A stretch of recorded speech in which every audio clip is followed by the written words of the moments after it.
हाय दोस्तों। आज की वीडियो में हम लोग जानने वाले हैं ट्रांसफार्मर के बारे में। और ट्रांसफार्मर से बार बार बोर्ड में परीक्षाओं में पूछा जाता है क्वेश्चन। और चाहे किसी भी बोर्ड में, चाहे यूपी बोर्ड हो, बिहार बोर्ड हो या कोई अन्य बोर्ड हो, वहाँ पे ज़रूर ट्रांसफार्मर से क्वेश्चन पूछे जाते हैं क्लास 12th में। और आप लोग जानेंगे आज ट्रांसफार्मर के बारे में। ये ट्रांसफार्मर कैसे कार्य करता है, ठीक है, इसका कार्य क्या है। देखिए, ट्रांसफार्मर एक ऐसी युक्ति है जिससे जो क्या करते हैं कि प्रत्यावर्ती धारा के वोल्टता को बढ़ाती है या घटाती है, ठीक है। ट्रांसफार्मर एक ऐसी युक्ति है जो प्रत्यावर्ती धारा के वोल्टता में परिवर्तन करती है या घटाती है या बढ़ाती है, ठीक है। ये किस तरह से कार्य करता है थोड़ा सा यहाँ पे समझ लेते हैं हम लोग। जहाँ पे बिजली उत्पन्न की जाती है, ये स्रोत है। यहाँ पे जहाँ पे बिजली उत्पन्न की जाती है वहाँ पे बहुत कम वोल्टता का होती है, ठीक है। वहाँ का जो स्रोत होगा बिजली का बहुत कम होता है, यानी कि लगभग मान के चलिए कि 20 वोल्ट की बिजली उत्पन्न की जाती है। और उसको हम क्या करते हैं कि एक ट्रांसफार्मर में जोड़ देते हैं। ये आपका एक ट्रांसफार्मर है, ये ट्रांसफार्मर है, ठीक है। इस ट्रांसफार्मर में जोड़ करके हम लोग इस 20 वोल्टेज को हम क्या करते हैं, सीधे 20,000 में परिवर्तन कर देते हैं। इतने वोल्ट में क्या करते हैं, परिवर्तित कर देते हैं। 20 वोल्ट उत्पन्न किया गया और उसे हमने क्या किया कि 20,000 वोल्ट में क्या कर दिए, परिवर्तन कर दिए। किसके माध्यम से, ट्रांसफार्मर के माध्यम से, ठीक है। अब यहाँ से कई शहरों में, बड़े बड़े शहरों में, चाहे चारों तरफ लेकर जाया जाता है। क्या, यहाँ से करंट लेकर जाएंगे हम, यानी कि बिजली को लेकर जाते हैं तार के द्वारा। और फिर गांव में एक और ट्रांसफार्मर का प्रयोग करते हैं। एक और ट्रांसफार्मर लगा होता है, वो क्या करता है कि इस 20,000 वोल्टेज वाली करंट को क्या करता है कि 220 वोल्ट में बदलता है। और ये 220 वोल्ट से हम लोग क्या करते हैं, इस ट्रांसफार्मर से अपने घरों में ले जा करके अपने उपकरणों को यूज करते हैं, ठीक है।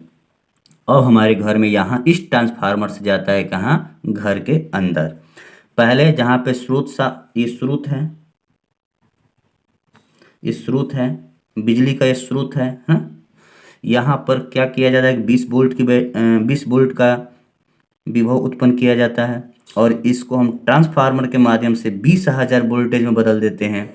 और फिर यहाँ से अलग अलग शहरों में जाती है, क्या, जो लाइन जाती है, देखे होंगे आप लोग, वो जाती है गांव में। और गांव में एक ट्रांसफार्मर लगा होता है। वो ट्रांसफार्मर क्या करता है कि उसे 220 वोल्टेज में बदल देता है। यानी कि ट्रांसफार्मर का मोटा मोटी क्या कार्य है कि उसकी वोल्टता में परिवर्तन करना। यहाँ पे वोल्टता को बढ़ाया है, यहाँ पे वोल्टता को घटाया है, ठीक है। तो ट्रांसफार्मर भी दो प्रकार के होते हैं, एक ऊंचाई ट्रांसफार्मर और एक होता है आपका दूसरा जो होता है अपचाई, ठीक है।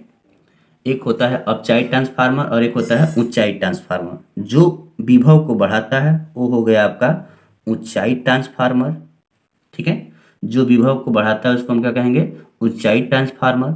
और जो विभव को घटाता है उसको हम क्या कहेंगे, अपचाई ट्रांसफार्मर। अपचाई ट्रांसफार्मर, ठीक है। ये होता है आपका अपचाई ट्रांसफार्मर। तो आइए हम लोग ट्रांसफार्मर की परिभाषा लिख लेते हैं यहाँ से। अब कैसे बोर्ड में लिखना है आपको ये समझिए। ट्रांसफार्मर का परिभाषा लिखेंगे हम लोग, ठीक है। लिखेंगे कि ट्रांसफार्मर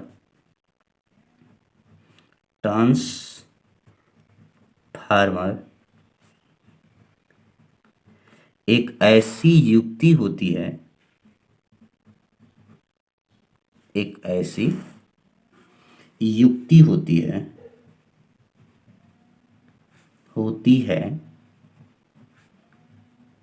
जो प्रत्यावर्ती धारा के वोल्टता में परिवर्तन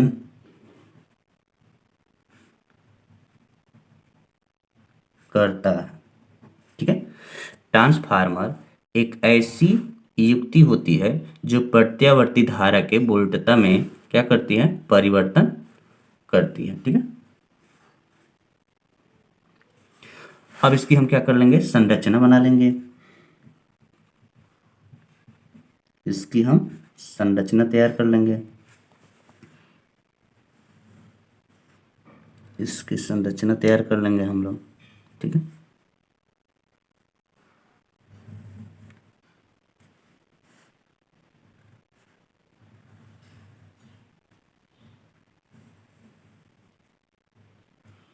ठीक है,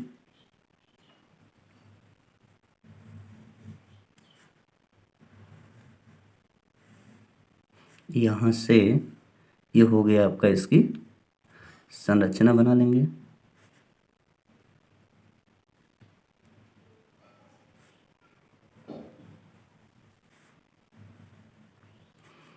इस तरह से ये इसकी संरचना बन जाएगा। यहाँ पे क्या करते हैं,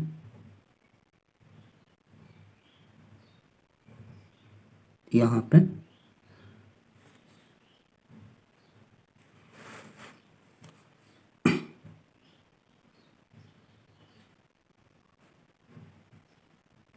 प्राथमिक और एक यहाँ से एक कुंडली बना लेते हैं। ठीक है, और ये हो जाएगी आपकी द्वितीयक कुंडली, ये हो जाएगी आपकी प्राथमिक कुंडली, और ये हो जाएगी ऊपर वाला आपका द्वितीयक कुंडली। ठीक है, इसको हम कहेंगे क्या, प्राथमिक कुंडली।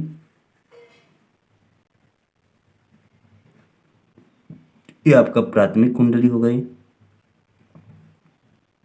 और ये आपका हो जाएगी द्वितीयक कुंडली। ठीक है, द्वितीयक कुंडली, ये आपका प्राथमिक कुंडली, और ये हो जाएगा आपका ये द्वितीयक कुंडली। ठीक है, यहाँ से इनपुट होगा यानी कि निवेश होगा, निवेश यानी कि इनपुट होगा, धारा को इनपुट किया जाता है, और यहाँ पे धारा को आउटपुट किया जाता है, निर्गत जिसको हम कहते हैं आउटपुट। यहाँ से इनपुट और यहाँ से आउटपुट यानी कि निर्गत। देखिए होता ये है कि जब हम यहाँ पे प्रत्यावर्ती धारा को देते हैं, प्रत्यावर्ती धारा को देते हैं, प्रत्यावर्ती धारा का मतलब ये होता है कि धारा के मान में बराबर क्या होता हो, समय के साथ परिवर्तन होता हो। तो प्रत्यावर्ती धारा यानी कि समय के साथ उसकी धारा में क्या होती है, परिवर्तन होती है। तो जब धारा में परिवर्तन होगा तो चुंबकीय क्षेत्र में भी परिवर्तन होगा। तो चुंबकीय क्षेत्र में यदि परिवर्तन होगा तो चुंबकीय फ्लक्स के मान में भी परिवर्तन होगा, और जब चुंबकीय फ्लक्स के मान में परिवर्तन होगा तो वहाँ पर एक बल काम करता है जिसको हम कहते हैं वैद्युत वाहक बल, जिसको हम क्या कहते हैं, वैद्युत वाहक बल। देखिए प्रत्यावर्ती धारा का मतलब कि धारा के मान में बदलाव करना। ठीक है, बदलना, समय के साथ धारा में बदलना। तो प्रत्यावर्ती धारा जो देते हैं तो चुंबकीय क्षेत्र के मान में बराबर बदलाव होगा, यानी कि चुंबकीय फ्लक्स के भी मान में बदलाव होगा, अर्थात वहाँ पे काम करेगा क्या, वैद्युत वाहक बल। ठीक है, ये हो गई इसकी संरचना। अब हम इसके सिद्धांत को लिख लेंगे। सिद्धांत क्या होता है, सिद्धांत, सिद्धांत हम लिख लेंगे ट्रांसफार्मर, ट्रांसफार्मर अन्योन्य अन्योन्य प्रेरण के सिद्धांत पर कार्य करता है। प्रेरण के सिद्धांत पर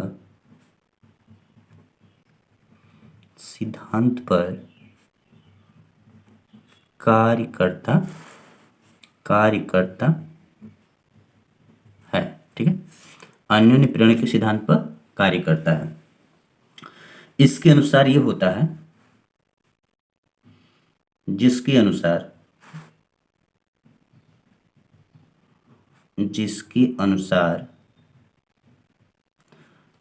जब निकट जब निकट स्थित स्थित किन्हीं दो कुंडलियों में से किन्हीं दो कुंडलियों में से किसी एक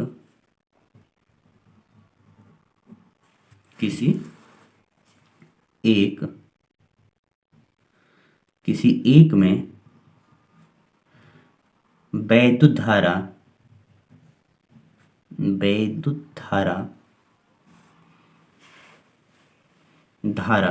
के मान में परिवर्तन करते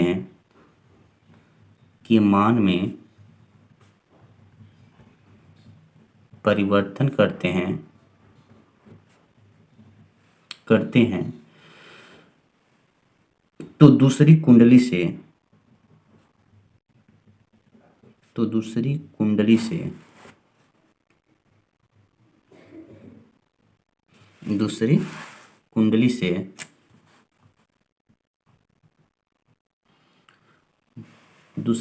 बंद चुंबकीय फ्लक्स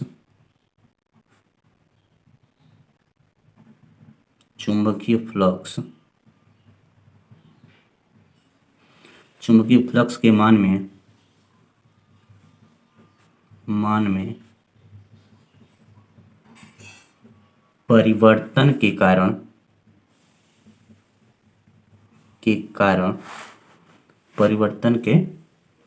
कारण उसमें एक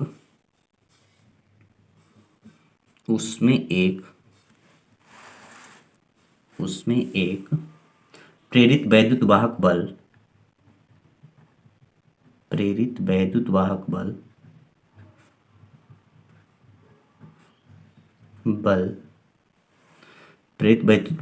उत्पन्न हो जाता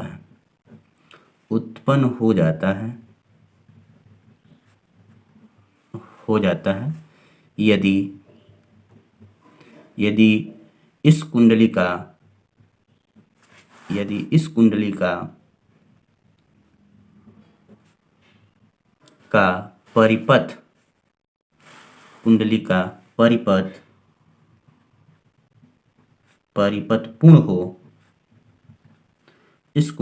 परिपथ पूर्ण हो तो उसमें एक प्रेरित धारा भी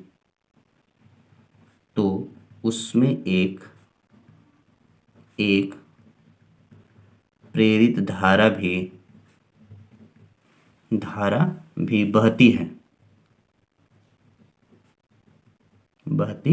यह घटना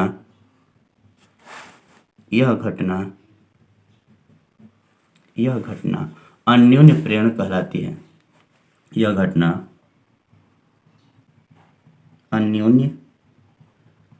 प्रेरण कहलाती है।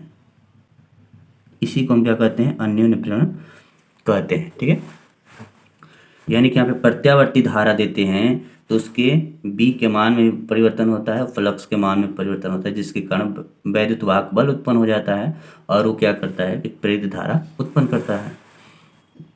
अब ये चूंकि फैराडे के नियम फैराडे के